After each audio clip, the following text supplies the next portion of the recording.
አብርሃም ዝም ብሎ ቁጭ ብላ አትፈልግም። ነካ ነካ ነካ ነካ ነካ በቃ የሆነ እሱ በቃ እንትን የምነግራችሁን ነገር ሁሉ በደንብ አድርጋችሁ መስማት አለባችሁ እና ሁሉንም ነገር እውነታውን ነው የምነግራችሁ። በጣም በቃ እንጃ እኔ ቃላት የለኝም። በጣም በቃ እኔ አንዳንዴ ውስጣችሁን የሚያናዱ ነገር አለ፣ አንዳንዴ ደግሞ ለምን ብላችሁ የምትቃጠሉበትም ነገር አለ። አሁን እናንተ ይሄን ቪዲዮ ስታዩት በደንብ አድርጋችሁ በእናታችሁ በደንብ አድርጋችሁ ላይክ ጠንከር አድርጋችሁ ላይክ እያደረጋችሁ ሰብስክራይብ እያደረጋችሁ እንዴ አቤት ወይኔ ይገርማል እኔ አላምንም እያላችሁ ኮሜንቱን ታጥለቀልቁታላችሁ ማለት ነው። እንግዲህ ቤተሰብ አንዳንድ ነገሮችን እነግራችኋለሁ። እኔ በጣም ሴት ልጅ ቀልጠፍ ብላ ጎበዝ ስትሆን ደስ ይለኛል። ሄርሜላ ዛሬ ትንሽ ስለ ሄርሜላ እና ስለ አብርሽ እነግራችኋለሁ ማለት ነው። ከዛ በኋላ ወደ ሩታዬ እንገባለን። ሄርሜላ ጎበዝ ነች፣ ወንድ አያያዝ ትችልበታለች። ወንድ ምን እንደሚፈልግ በአይን የምትረዳ ሴት ነች። በአይን የምትረዳ ሴት ነች። በቃ ትንሽ ነገር የሚያስደስታት ትልቅ ሳይሆን ትንሽ ነገር የሚያስደስታት ሴት ነች። ይገርማል። በሁሉም ነገር ያዩት ማለት ነው። እኔ በጣም የገረመኝ ነገር ቤተሰብ ለሩታ ስንት 2-3 አመት ይሆናቸዋል። አብርሃም እና ሩታ ወደ 3 ምናምን አመት ይሆናቸዋል አይደል? ለሩታ ይሄ ክብር አላየውም። ይሄን ክብር ለሩታ አልሰጣትም አብርሃም። ሩታ ይሄን ክብር አላየችውም። በገዛ እጇ ይሄን ክብር አላየችውም። ሄርሜላ ያየችውን ክብር እግዚአብሔርን ነው የምላችሁ ለሀቅ ክብሩን አላየችውም። ክብሩን አላገኘችም። እንደዚህ አይነት ሞገስ ይሰጣት ሞገስ የሆነ እኮ በቃ እንደ ሞገስ ሆኖ ነው የሰጣት ክብር እና አብርሃም ከዶሮ እስከ ምን ድረስ ምን ላምጣ ምን ልግዛ ምን ላድርግ እያለኝ በጣም እንትን ሲለኝ ነበር። ለቤቱ የሚሞት ወንድ ነው አለች። ገባችኋ? ለቤቱ የሚሞት ወንድ ነው ነው ያለችው። እና ሄርሜላ አልጋ ላይ ብቻ ሳይሆንም አብርሃምን በሁሉም ነገር እያስደሰተችው ነው ያለችው። አንድ ሴት እንደዚህ እያስደሰተች እያለች ያለች ሴት ላይ ለሩታ ጋር ልመለስ ማለቱ ራሱ እኔ እንጃ ሚቻል አይመስለኝም ቤተሰብ። እና ሩታ በገዛ እጇ ነው ሁሉንም ነገር ያጣችው። ክብር ከአብርሃም ያጣችው በገዛ እጇ ነው። እኔ እንጃ እግዚአብሔርን ነው የምላችሁ። ሩታ ትልቅ ጥፋት ነው ያጠፋችው፣ ትልቅ ጥፋት። አሁን ትላንትና አይታችኋል ላይቭ ላይ ኦ ማይ ጋድ እንዴት እንደሚተሻሹ አንገቷ ስር ገብቶ ይልሳታል፣ ትስመዋለች። ብዙ የሩታ አድናቂዎች ላይቭ ላይ ኮሜንት ላይ ሲበሳጩ ሁሉ አይቻለሁ፣ ሲናደዱ ሁሉ አይቻለሁ። የሩታ አድናቂዎች ማለት ነው። ምንም ሊደረጋችም ደግሞ ሄርሜላ ትናንትና በጣም ነበር የምታምረው። የሆነች ቁልጭ ያለች ሕፃን ልጅ የምታምር ሴት ሆና ነው የቀረበችው። አብርሃም አንዴ እጇን ሲስም፣ አንዴ አንገቷን፣ አንዴ ጉንጯን ይታያችሁ እንግዲህ።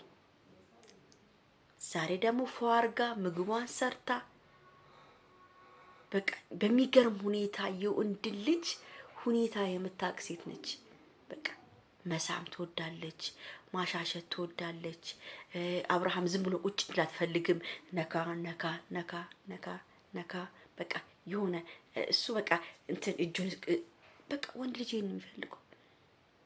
ወንድ ልጅ ይሄን ነው የሚፈልጉት ታላችሁ። አልጋ ላይ ደግሞ ምን ያህል እንደምታሽከረክሩ አስቡት። እንደዚህ ቁጭ ብላ እሱን እንኳን አታስቀምጠው። እጁን ትነኳለች፣ አንገቱን ትነኳለች፣ ጉንጩን እንኳን ስስሙ እንደዚህ ይዛ ነው የምትስመው። ሴት ልጅ እንደዚህ ነው የምትስመው። ይታያችሁ እንግዲህ ምን ያህል ነው አብርሃምን የምታስደስተው ነው። በቃ ገብቷቻል። ምን ያህል ነው አብርሃም በሄርሜላ ደስተኛ የሆነው። ሳቁ ራሱ የእውነት ሳቅ ነው። እና ሩታ በጣም ራሷን አጥፍታለች። አሁን ደግሞ ይሄ ሁለተኛ ልጅም ቢመጣ አይደለም ሁለተኛ ልጅ ያለው 12 ልጅም ቢመጣ እኔ አልመለስም ብሏል። እንግዲህ አብርሃም ገብቷቸዋል። እና አንድን ሰው ከእጃችሁ ከወጣ በኋላ ልመልስ ማለት በጣም ይከብዳል። ቤተሰብ ልመልስ ማለት በጣም ነው የሚከብደው።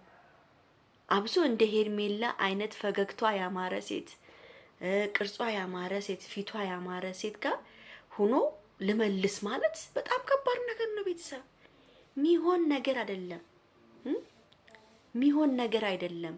አሁን ደግሞ እርጉዝ ነኝ ብላለች ሩታ። እርጉዝ ነኝ ብላ ደግሞ የሆነ ነገር ከተፈጠረ በጣም ከባድ ነው።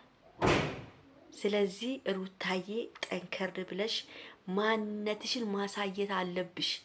በቃ ማንነኝ እኔ ካሁን በኋላ ከነሱ ጋር ሳይሆን በራስሽ በቃ አብርሃም እኮ ሩታን አይወዳትም እያልኩ አይደለም። ሩታን እኮ ይወዳታል፣ ግን ይወዳታል፣ ያፈቅራታል። ግን ምንድነው የሩታ ስራ ያናደዋል። ሩታ የምታደርገው ነገሮች እሱን ያቃጥለዋል። በቃ ክብር እየሰጠችኝ አይደለም፣ ትንቀኛለች፣ በቃ ሁሌ መነጫነጭ ነው፣ ሁሌ እንደዚህ ነው የምለው እሱ እና ትናንትና እንግዲህ አይታችኋል። በጣም የሚገርም ነገር ነው ሲታይ የነበረው ላይቭ ላይ ሆነው እንግዲህ ቅድም ደግሜዋለሁ። ማንኛውም ሴት ድራማ ነው እንዳይለኝ ከዚህ በኋላ ድራማ ነው እንዳትሉ። ላይቭ ላይ 27,000 ሰው በተሰበሰበበት መሀል አንድ ወንድ ልጅ አንድን ሴት አንገቷን ከሳመ፣ ጉንጯን ከሳመ፣ ለጉንጯ እኮ እዚህ ጋር የቀረበ ነው ሲስማት የነበረው። ይሄ ድራማ ነው የምትሉኝ? ይሄ ድራማ ነው የምትሉኝ? ለኔ ይሄ ድራማ አይደለም። እኔ በእውነተኛ መንገድ ነው እየወሰድኩ ያለሁት። ዛሬ ደግሞ አይታችኋል እንዴት ተቀራርቦ፣ እንዴት አምሮ፣ እንዴት ደስ ብሎት፣ እንዴት ደስ ብሏት።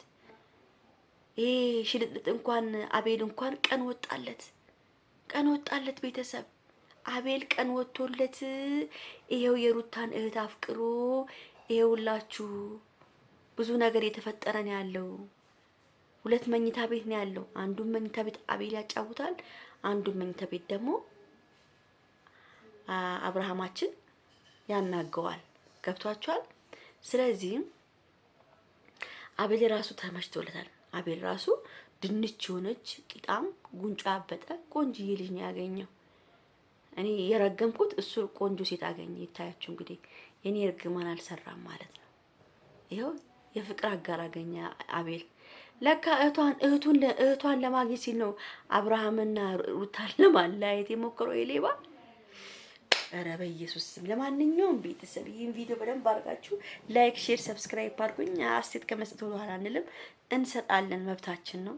እናንተም እንደፈለጋችሁ ኮሜንት መጻፍ መብታችሁ ነው። በተረፈ ወዳችኋለሁ። ቻው ቻው ባይ